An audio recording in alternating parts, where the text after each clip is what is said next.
The Lord be with you. I'm Deacon Keith Fournier, and our first reading is taken from the letter to the Hebrews. This makes him the mediator of a new covenant, so that, now that a death has occurred to redeem the sins committed under an earlier covenant, those who have been called to an eternal inheritance may receive the promise. It is not as though Christ had entered a man-made sanctuary, which was merely a model of the real one. He entered heaven itself, so that he now appears in the presence of God on our behalf.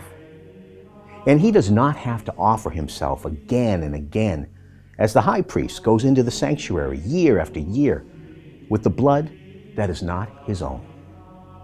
Or else, he would have had to suffer over and over again since the world began. As it is, he has made his appearance once and for all at the end of the last age to do away with sin by sacrificing himself. Since human beings die only once, after which comes judgment, so Christ too, having offered himself only once to bear the sin of many, will manifest himself a second time, sin being no more, to those who are waiting for him, to bring them salvation.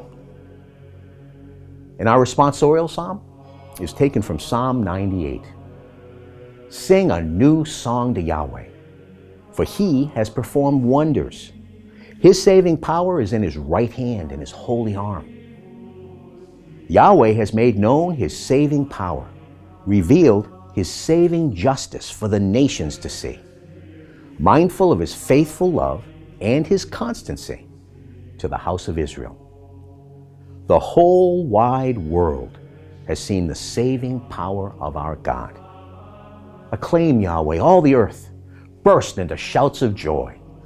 Play to Yahweh on the harp, to the sound of instruments, to the sound of trumpet and horn. Acclaim the presence of the King.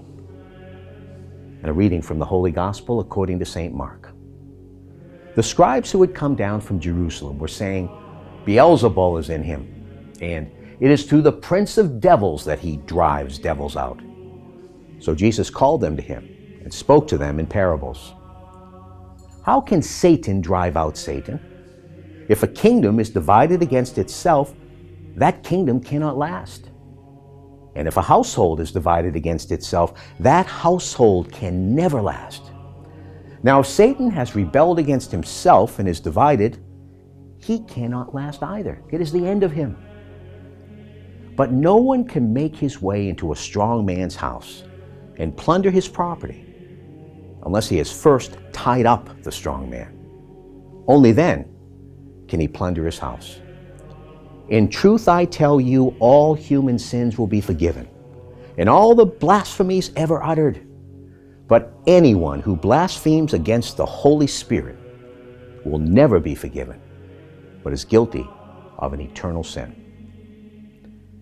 This was because they were saying, there is an unclean spirit in him. The Gospel of the Lord.